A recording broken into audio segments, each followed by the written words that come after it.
Maayong adlaw mga kahigalan no ug karong adlaw atong ngadtuon ang isla sa mga dinosaur. Ug tungod kay way lingaw ang mga taga Jumper Squad aw nagkasabot dayon nga mga tug isla kay mga nakupkon taglain-laing klase nga mga mananap. Ug sa way langan ato ang gilabigar no ang kalsada padong sa kamatuoran. Siyempre magpusing-pusing tad ang nakita ang pagkadaan ko ang kagwapo. Uban ni ninyo hantod mahuman kining video ha. Ayaw sa pagda inyong ginawa. Kasabot na sana abot ang lugar.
So mao to kay niabot naman sa atong destinasyon mag-ihay tagpanghawa sa atong mga karga kay para makaplastar ta dayon og asa ta dapit mo pwesto. Ato nang hinahinayan og panguha ning mga isda dinhi sa kailaliman ng dagat.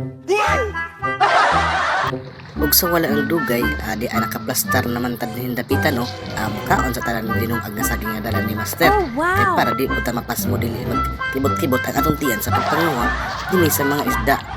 So mo to nagplastar na si master og ang rice cooker kay ato nang dungagan para dili na tamapasmo. Di apo di ang mga kasakupan dinhi sa Jumper Squad nagihay nagpangawil og pangmana og mga isda kay para makasugod na ta og kilaw. Ug siyempre maayo man ang atong panagat dagan-dagan gyapon tagkuha sa langit sa Ginoo. So di agi anam-anam na sugba no gito nga ato ang tulingan og kaduha ang katunga gi sugba ug ang katunga gi tula. Di si master ning kamot in taon kay murag gigusla ning taon kini. Daan po tayo mga bisita gikan sa Litiliti. Perting gahi kayo ani mga bisita ha. So ang uban atong mga kauban pa dito sa kadagatan samtang si Milvin di nag anam-anam na pud siya gurot sa atong para sa kinilaw. Kung apay di ato sa bisita pagnikan sa barko nga ning naog lang para makigalubilos ato akaron. Okay, so di ana si Lugba gibaliktad ng ikaduha so murag hapit na gud siya maluto ning dapita. So mao na karon nag-atbang-abang na ang atong mga bisita sa Litiliti siyempre kay medyo gutom-gutom na gad siguro pud sila. So mao to ato nang gihuwat nga maluto ang tanan og kaning ato nga tan-aw karon ay ang atong gitula ang isda. So mao na murag tindogok na atong mga kauban diri sa kalihukan na ano mas nagtapok kay murag nakasinhot sila nga murag hapit na gud ang pagpangaon.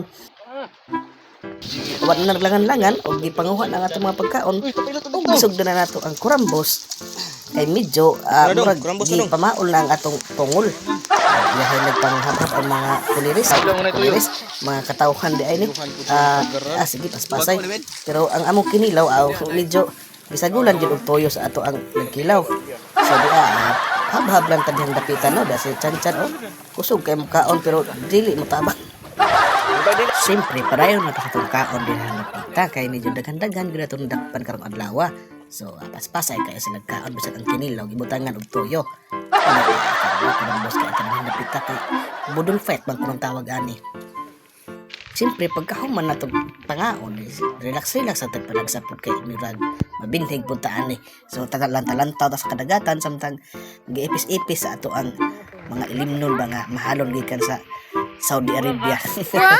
So mo ato anam-anam na taan ligya. Padaos-os kay medyo hapon naman siguro ni. So mo na to nag-anam-anam na tagpauli. Salamat sa inyong paglantaw. Alihog lang ko ninyo og like and subscribe sa ato ang YouTube channel ug sa ato ang Facebook. Papalo na lang ko sa Facebook page Maki TV ug daghang salamat guys sa inyong tanan.